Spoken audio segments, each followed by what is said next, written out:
प्रणाम करती हूँ अपने गुरु महेश्वर शिव के चरणों में। माता भवानी के चरणों में मेरा प्रणाम है। इस कालखंड के प्रथम शिव शिष्य साहब श्री हरेंद्रानंद जी के चरणों में मेरा प्रणाम है। शिव शिष्य परिवार की शक्ति दीदी नीलम आनंद जी के चरणों में मेरा प्रणाम है। शिव गुरु कारवां के माध्यम से हमसे जुड़ने वाले आप सभी को मेरा प्रणाम है। पुस्तक अनमिलाखर के माध्यम से हम सब साहब दीदी के जीवन में घटित घटनाओं को जान रहे हैं। साहब के जीवन से उनकी जीवन संगिनी 33 वर्षों की सहचरी रही दीदी का साथ उनसे छूट चुका था।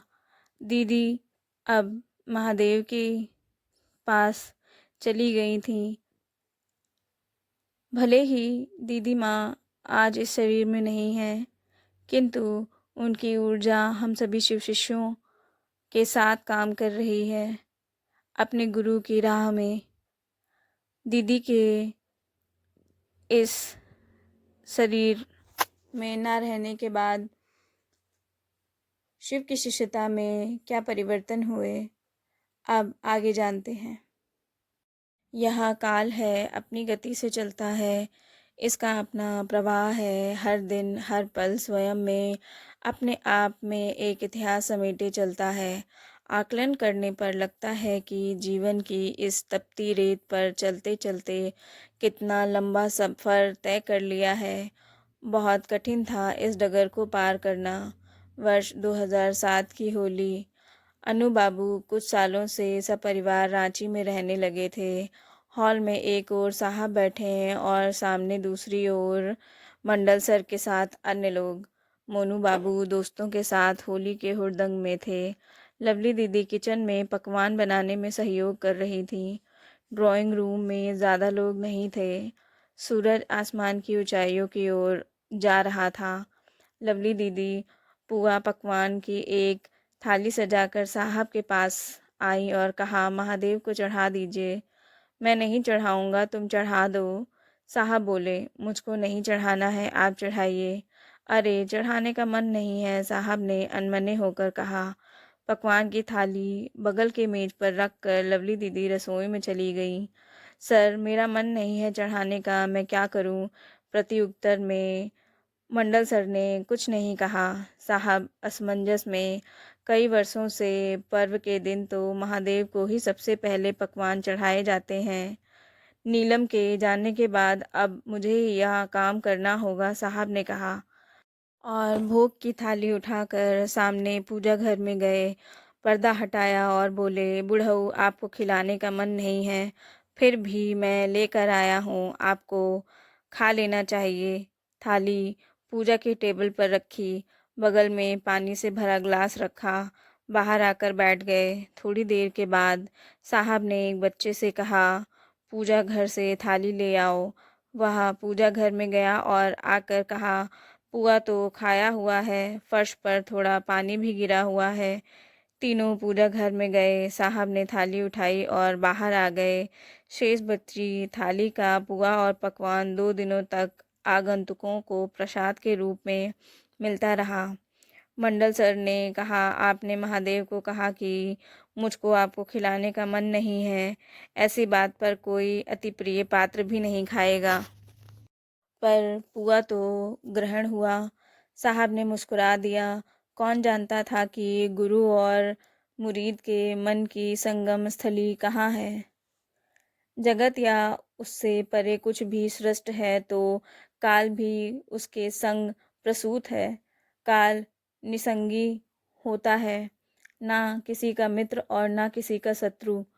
मनुष्य अपने संचित और अर्जित कर्मों के फलाफल से कभी सुख कभी दुख की विधियों से गुजरता रहता है। पता नहीं जीवात्मा या मनुष्यात्मा की यात्रा का अंतिम पड़ाव कब, कैसे और कहाँ होगा। होली के अगले माह में ही पावन स्थली देवघर में भगवान शिव के गुरु स्वरूप पर एक महोत्सव आयोजित था। साहब रेल मार्ग से देवघर पहुंच गए थे।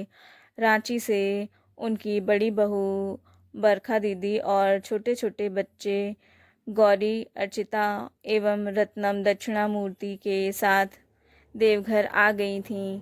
देवाशीष बाबू और मंडल सर साहब के साथ ही आए थे।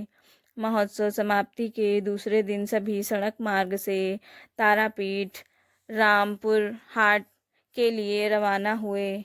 महान सिद्ध वामा खेपा की जन्मभूमि और साधना स्थली का वह क्षेत्र अलौकिक आकर्षण से भरा है।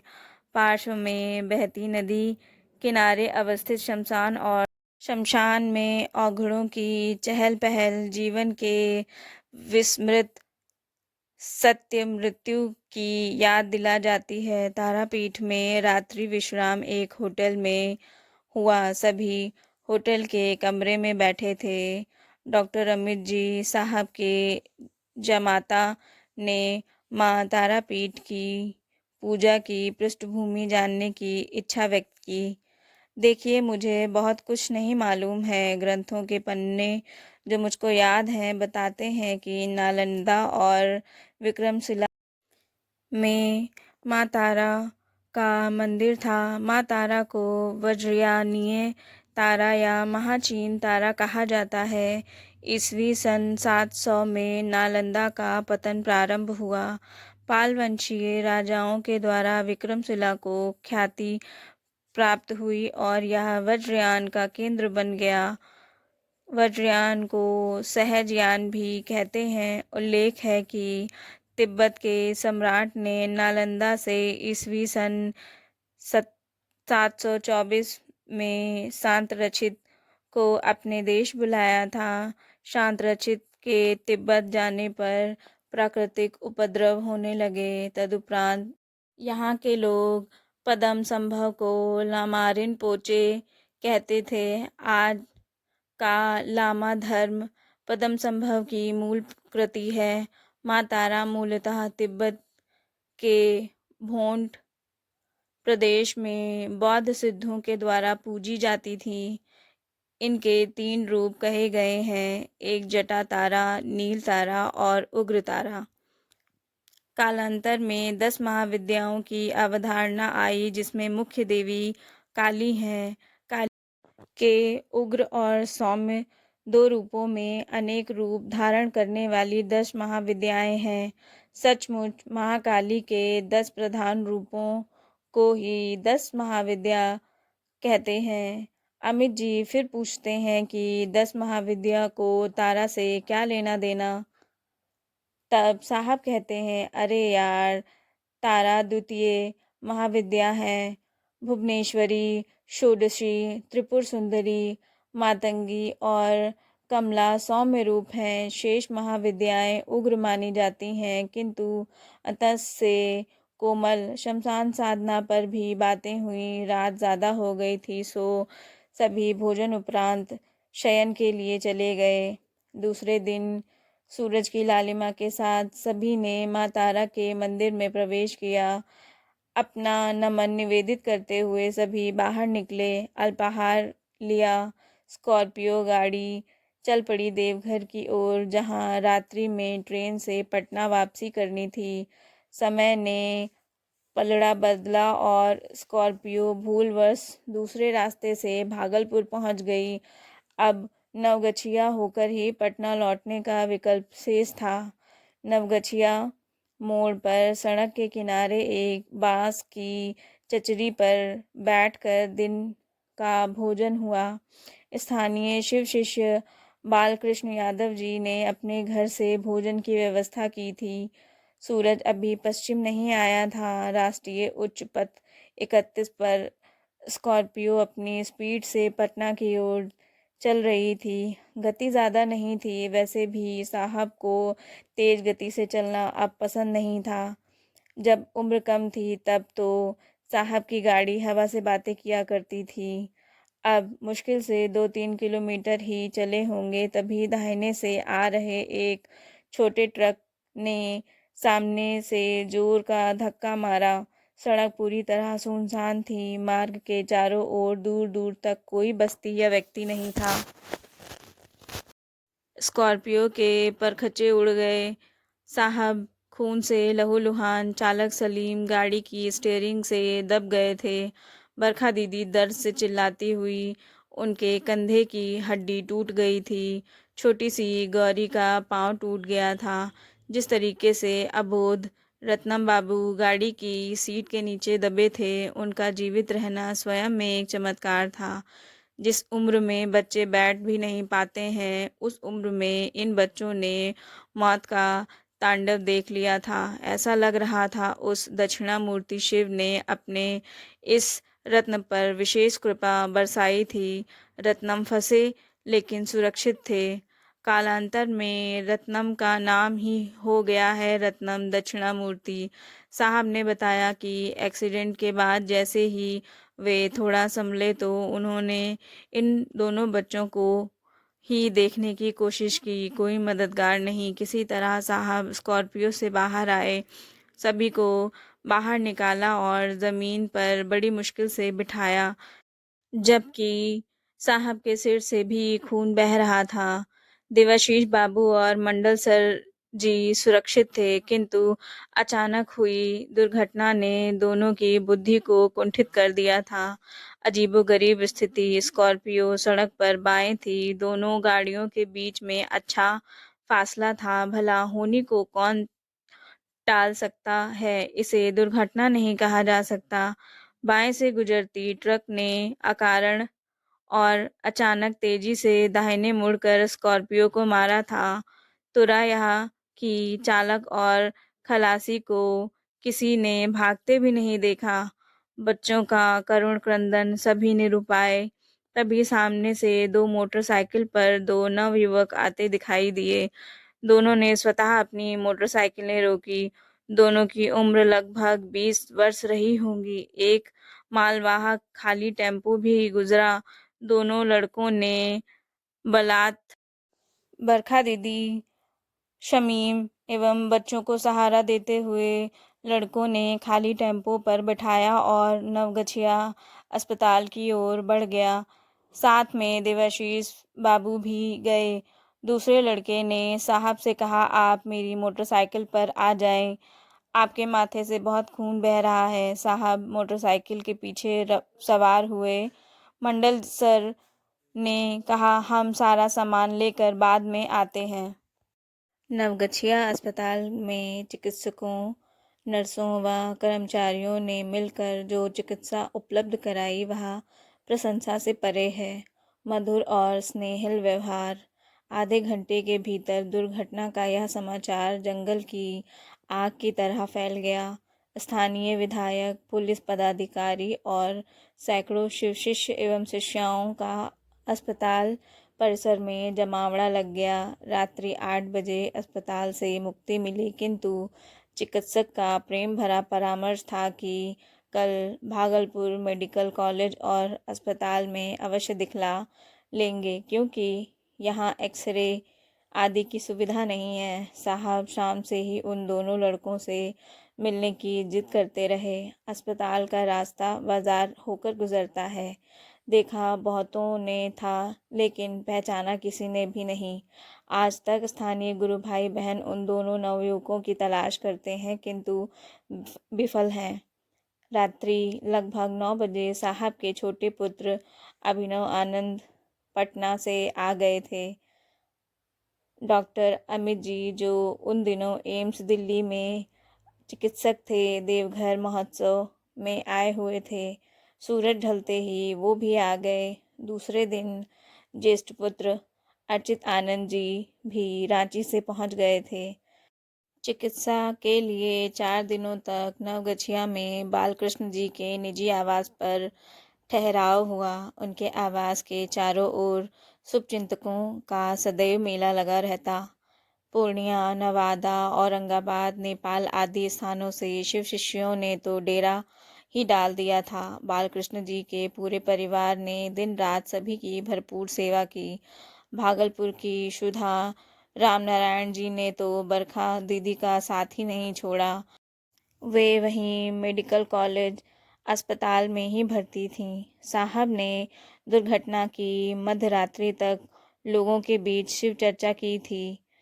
साहब के माथे पर पट्टी थी, सीने की एक पसली टूट गई थी। गौरी का घुटने से नीचे पाँव टूट गया था। बरखा दीदी के दाहिने कंधे की हड्डी टूट गई थी। कुछ दिन बाद दिल्ली में उनके कंधे का ऑपरेशन हुआ। साहब आज भी कृतज्ञ हैं उनकी सेवा भावना के समक्ष। 31 अक्टूबर 2008 साहब के रिटायरमेंट का दिन। साहब के चेहरे से तेज निकल रहा था। अमूमन लोग सेवानिवृत्त होते हैं तो थोड़ी उदासी आ जाती है, पर ये तो अति प्रसन्न हैं। वे समय पर ऑफिस गए। वहाँ पहले से ही लोग साहब की प्रतीक्षा में थे। संयुक्त सचिव का कार्यालय खचाखच भरा हुआ था। चपरासी से लेकर हाकिम सभी के चेहरे पर उदासी देखी जा सकती थी। सबके चहेते पदाधिकारी कभी अपने ऊंचे ओहदे पर इतराए नहीं और साथ ही साथ जिस पद पर रहे उसकी गरिमा बनाए रखा। इनका कहना था, अब तक तो नियमों में बंधा था, आज से ही तो मुक्त हुआ हूँ, अब बस महादेव की चाकरी। आदर्श की प्रतिमूर्ति साहब ने पूरी नौकरी अपने शर्तों पर की। तब तबादला हो या अवकाश प्राप्ति, सरकारी आवास 5 दिन के भीतर खाली कर देते। इस बार भी वही हुआ। नवंबर का पहला सप्ताह अभी गुजरा नहीं था। साहब अपना सामान लेकर देवघर प्रस्थान कर गए। यहाँ किराए के एक मकान में रहना प्रारंभ किया। हो भी ऐसा क्यों नहीं, वे विद्यार्थी जीवन से ही बाबूजी को कहा करते थे कि रहेंगे होटल में और मरेंगे अस्पताल में। सेवानिवृत्ति के पश्चात अब समय की कोई कमी नहीं थी। शिव गुरु कार्य की व्याप्ति और विस्तार के निमित्त विभिन्न कार्यक्रमों और संगोष्ठियों में स्थानीय लोगों के आमंत्रण पर उपस्थित होते, चर्चा करते, लोगों की जिज्ञासा का समाधान करते। अब बिहार, झारखंड एवं उत्तर प्रदेश ही नहीं अपितु देश के बहुसंख्य हिस्सों में शिव कार्य की व्याप्ति और विस्तार दिखाई पड़ने लगा था। एक अरसे से शिष्यों द्वारा आध्यात्मिक एवं वैचारिक उद्देश्यों को साहित्यिक रूप देने की मांग की जा रही थी, जिस आलोक में दीदी नीलम आनंद की स्मारिका के रूप में शिवलोक नामक पत्रिका का सृजन किया गया। कुछ दिनों तक शाम में अनवरत संगोष्ठी चलती, जिसमें शिव गुरु विषयक विभिन्न अवधारणाओं पर चर्चा हुई। लोगों द्वारा महादेव के विभिन्न आयामों से संबंधित प्रश्न पूछे जाते और यथासंभव उसका समाधान किया जाता। एक बार चर्चा के ही क्रम में उन्होंने बताया कि शिव का जन सामान्य से अधिक प्रचलित स्वरूप वह है जिसमें शिव को माँ पार्वती के पति के रूप में जाना जाता है। शिव और माँ पार्वती की एक साथ उपासना होती है। हम देखते हैं कि सामान्यतः हिंदू महिलाएं शिव गौरी की पूजा करती हैं। अपने अखंड सुहाग के लिए सदियों से ही दोनों समाज के लिए विवाहित प्रेम का आदर्श रहे हैं। जनसाधारण में अधिकतर लोग महादेव के इसी स्वरूप की उपासना करते हैं, क्योंकि यह रूप सुगम, सुखद तथा मनुष्य की मृदु एवं ललित भावनाओं का इसके प्रति अत्यधिक आकर्षण है। इसी स्वरूप को कल्याण सुंदरम कहा जाता है। शिव की प्रशंसा में घनेरों स्तुतियाँ भी रची गई हैं। इन्हें परमेश्वर का पद दिया गया है। शिव की दया तथा अनुग्रह के लिए प्रार्थना की जाती है। बक्सर जिले के नावागार प्रखंड निवासी मंगल सिंह जी आज भी अचरज में हैं। उनसे जब भी कोई पूछता है तो उनकी आंखें भीग जाती हैं। अपने कुछ प्रिय लोगों के दबाव बनाने पर वे बताते हैं, ये साहब के वाराणसी भ्रमण की घटना सुनाते हैं। बात 2011 के मई महीने की है। तपते मौसम में देवघर से वाराणसी की यात्रा थी। 3 दिनों तक प्रवास बनारस के एक होटल में था। 3-4 व्यक्ति और थे। एक सभागार में शिवगुरु चर्चा के लिए आयोजित संगोष्ठी में सम्मिलित होना था। शायद 15 मई का दिन था। स्थानीय शिव शिष्यों ने साहब से अनुरोध किया कि विश्व प्रसिद्ध बाबा विश्वनाथ मंदिर की आरती बहुत अच्छी होती है। वरेण्य गुरु भ्राता देखने चलते तो अच्छा लगता, मंगल सिंह जी ने भी धीरे से कहा। पर साहब ने अस्वीकार कर दिया, कहा मैं भीड़ में नहीं जाऊंगा। अंततः ये मंदिर जाने को तैयार हो गए। सर, रात में भीड़ कम हो जाती है, चला जाए। सभी मंदिर की ओर चले। विश्वनाथ मंदिर की गली काफ़ी सकरी है, लोग तो थे लेकिन रस्साकसी नहीं थी। मंगल सिंह जी की अपनी ज़ुबान भोजपुरी है, ये बोलते समय हिंदी और भोजपुरी की खिचड़ी करते हैं, पर समझने वाले बखूबी समझ जाते हैं। ऐसा हुआ था कि कुछ लोग पहले से ही आरती के निमित्त मंदिर में प्रवेश कर चुके थे। हम सभी गली के रास्ते पैदल जा रहे थे, तभी अचानक एक भीम का सांड हम लोगों को चीरते हुए साहब के पीछे से आगे बढ़ा। सभी भयभीत। फिर सांड किधर गया किसी ने नहीं जाना। मंदिर का प्रवेश द्वार आ चुका था। पुलिस की सुरक्षा जांच के बाद सभी मंदिर के अंदर गए।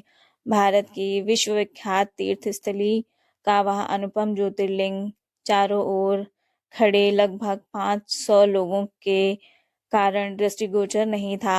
आरती प्रारंभ होने वाली थी। साथ आए लोगों से साहब बोले, आप लोग भीतर आरती में जाइए। साहब प्रवेश द्वार के भीतर मंदिर की दीवार से सट कर खड़े हो गए। वहां धक्का मुक्की नहीं थी। साथ आए लोगों ने किसी तरह अपना रास्ता बनाया और भीड़ में घुस गए। मंगल जी, आप भी जाइए, मेरा पनबट्टा दे दीजिए, साहब बोले। पान का डब्बा उनके पास था। सर, हम नहीं जाएंगे, एक आदमी को तो आपके पास रहना ही चाहिए, मंगल सिंह जी ने कहा।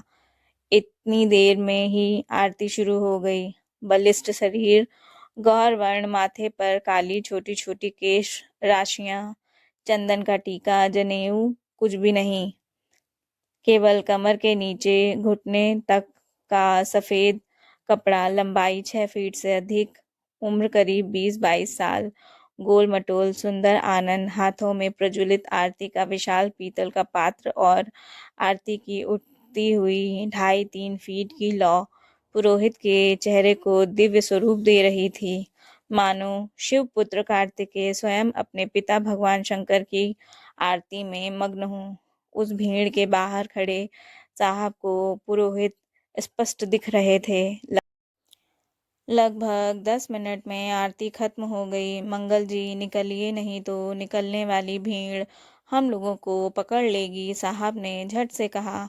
फिर भी दोनों स्थिर खड़े, एक चुंबकीय आकर्षण। भीड़ आरती लेने की प्रतीक्षा में शांत, कोई हलचल नहीं। सभी वाद्य यंत्र शांत। दिव्य पुरोहित आरती की प्रज्वलित सुंदर अग्नि शिखाओं के साथ गर्भगृह से बाहर निकला और आरती के पात्र को लोगों की भीड़ से ऊपर उठाते हुए भीड़ से बाहर प्रवेश द्वार की ओर चला। लोगों के बाहर जाने का रास्ता भी यही था। सभी स्तब्ध। मार्ग में खड़ी भीड़ में से किसी को भी पुरोहित ने आरती नहीं दी और ना ही किसी ने लेने की कोशिश की। मंगल सिंह जी कहते हैं कि ऊ पंडित जी सीधे साहब के सामने आ गए, मतलब वह साहब के सामने आ गया। जिस हाथ में आरती का पात्र था उसे नीचे करते हुए वे खड़े हो गए। साहब ने दोनों हाथों से श्रद्धापूर्वक आरती ली। उन्होंने झट से कहा, मंगल जी, आप भी आरती ले लीजिए। दोनों के नज़दीक कोई नहीं था। अब नवयुवक पुरोहित आरती के पात्र को लेकर भीड़ की ओर मुड़े। साहब और मंगल सिंह जी बाहर निकल गए। गली में आगे चलकर दोनों खड़े थे। 10 मिनट के बाद साथ आए लोग वापस आए। सर, आपको लोग यहाँ भी पहचानते हैं क्या? एक सहयात्री ने पूछा। मुझे यहाँ कोई कैसे पहचानेगा? एक बार 20 वर्ष पूर्व मैं मंदिर आया था, यहाँ कोई मुझे नहीं पहचानता, साहब बोले। सर, आप तो पैंट शर्ट में हैं, साधु का कोई बाना भी नहीं है। तब भी पुरोहित ने भीड़ को चीरते हुए, पहली आरती आपको क्यों दी? फिर किसी ने पूछा। भाई, मुझसे क्यों पूछते हो? उस पुरोहित से पूछो ना। आदमी भले नहीं पहचाने, जिसकी आरती हो रही थी शायद उस भगवान शिव को कोई अपना लगा हो। मंगल सिंह जी अपने आप को धन्य समझते हैं कि साहब के चलते उनका जीवन बदल गया। गांव की ज़मीन पर खेती बाड़ी करने वाला धूसर रंग की धोती पहनने वाले को आज संभ्रांत लोग प्रणाम करते हैं और शिव चर्चा करने के लिए अपने घर बुलाते हैं। यद्यपि देवघर रहने के क्रम में साहब का स्वास्थ्य कभी ठीक नहीं रहा, हमेशा उनकी तबीयत खराब ही रही। एवं शुभेच्छुकों रहने की सलाह दी। रांची झारखंड की राजधानी है, वहाँ हर तरह की सुविधा है, अच्छे अस्पताल हैं, देश के बड़े बड़े शहरों से हवाई मार्ग से जुड़ा हुआ होने के साथ साथ वहाँ का मौसम भी देवघर के अपेक्षा काफ़ी अनुकूल है। छोटा नागपुर की पहाड़ियों की गोद में बसा यह शहर रांची साहब की तबीयत के माकूल था। 2011 के अक्टूबर में ये रांची चले आए। गहन विपिन में माघ की बर्फीली बयार, सर्द रात की ठिठुरन, साल और शीशम के लंबे पेड़ रात के अंधेरे में ऊंची मीनार से प्रतीत हो रहे थे। ये जंगल थे मनातू के और इनसे घिरा था मनातू गढ़ यानी दीदी नीलम का घर, उनका मायका। तत्समय नक्सली हिंसा अपने चरम पर थी। इसके बावजूद हजारों हजार गाड़ियां अगणित लोगों को लिए रेंग रही थी। गाड़ियों की लंबी कतारों के चलते लोगों को उतरकर पगडंडियों का सहारा लेना उनकी व्यवस्था थी। लगभग 10 किलोमीटर का दुर्गम, कटीला और पथरीला रास्ता तय करना था, तभी मंजिल तक पहुंचा जा सकता था। सचमुच जीवन प्रणय पर भारी पड़ रही थी आध्यात्मिक जिज्ञासा। 29 जनवरी 2012 को साहब की शिव गुरु विषयक चर्चा का आयोजन निर्धारित था। भारतवर्ष ही नहीं अपितु देश विदेश से लोगों का आना जारी था, ताकि व्यवस्थापकों ने सुदूर क्षेत्रों से प्रियजनों को आने की मनाही की थी। मनातू का क्षेत्र मार्ग सड़क मार्ग से जुड़ा है। चारों ओर घना जंगल, पहाड़ी, नदियाँ, भीषण ठंड और ठहरने तथा भोजन की कोई व्यवस्था नहीं थी। इतने लोगों की व्यवस्था की भी नहीं जा सकती थी उस जंगल में। शाम आते ही अंधेरा तुर्रा यहाँ की नक्सली आतंक से वृक्षों के साए भी प्रकंपित करते रहे। साहब से अपने गुरु शिव की बात सुनना और स्वयं का ज्ञानवर्धन करने से इतर मनातू की चर्चा में शिरकत करने का मूल केंद्र था दीदी नीलम की जन्मस्थली का दर्शन करना। दीदी नीलम के उस क्रीड़ा केंद्र का स्पर्श पाने की लालसा दिल में संजोए, जहाँ उनकी प्रिय दीदी नीलम आनंद ने अपने जीवन के प्रारंभ का लगभग 22 वर्ष व्यतीत किया था। साहब और दीदी का परिणय स्थल था यह मनातू। सभी आतुर थे यहाँ आने को। उन्हें इस बात की प्रसन्नता थी कि आज उनकी धरती पर खड़े हैं जिन्होंने जीवन पर्यंत महागुरु महादेव को विश्व के वितान पर स्थापित करने का प्रयास किया और सभी गुरु भाई बहनों को अपने अलौकिक अनुराग के स्नेहिल छांव तले विश्राम दिया। अधिकांश श्रद्धालु इस बात को जानते थे कि दीदी नीलम ने इसी विशाल गढ़ के आंगन में 22 मई 1972 को परिणय बेला में पुरोहित के पूछने पर कहा था कि भगवान शिव मेरे गुरु हैं, जबकि उनके होने वाले पति अर्थात साहब ने स्पष्ट शब्दों में कहा था, मेरा कोई गुरु नहीं है। विशाल विवाह मंडप में वैवाहिक रस्मों के दौरान यह पूछा गया था कि आप दोनों के गुरु कौन हैं। कालांतर में पति पत्नी के बीच में यह हास प्रयास का विषय हो गया था कि महादेव को गुरु पहले किसने बनाया। विदित है कि साहब ने नवंबर 1974 को मध्यरात्रि में अंधेरी रात को स्वयमेव भगवान शिव को अपना गुरु माना था। दीदी अक्सर कहती थी कि आप हमसे 2 साल जूनियर हैं। साहब कहते, अरे भाई, आपने तो शादी के आकर्षण में शिव को गुरु माना था। फिर साहब दीदी हंसने लगते। अपने निर्धारित समय पर जागा जागा महादेव के उद्घोष से गूंज उठा मनातू का जंगल और आरंभ हुई शिव गुरु की चर्चा। लगभग 3 लाख की अनुशासित भीड़ से अपालवित मनातू गण का मैदान मानो बाबा वैद्यनाथ की चिता भूमि के श्रावणी मेले में तब्दील हो गया हो। वैसे भी जब गुरु शिव होते हैं, सर्वप्रथम अनुशासन की सीमा तय कर दी जाती है। सभी शांत थे। मंच संचालक बारी बारी से वक्ताओं एवं भजन गायकों को मंच पर आमंत्रित कर रहे थे। अनवरत चर्चा एवं भजनों के संप्रवाह से शिवमय हो गया था मनातू। नक्सली हिंसा, भय और भूख के प्रांगण में अध्यात्म मार्ग से विश्व बंधुत्व का संदेश ऐतिहासिक ही नहीं, अपूर्व था। दीदी माँ के शिवलोक गमन के पश्चात शिवगुरु की चर्चाओं, परिचर्चाओं, संगोष्ठियों में और तेजी आ गई। शिव शिष्याओं और शिष्यों ने मिलकर शिव गुरु की ओर अपने कदम और तेजी से बढ़ाए। दीदी माँ के संकल्प को पूर्ण करने के लिए साहब अब रिटायर हो चुके थे और अपना पूरा समय शिव गुरु की चर्चा करने में व्यतीत करते थे, लोगों को शिव शिष्य बनाने में व्यतीत करते थे। साहब दीदी के जीवन की घटनाओं में अन्य कौन सी घटनाएं हुई, यह सब अगले भाग में जानते हैं। आप सभी को प्रणाम।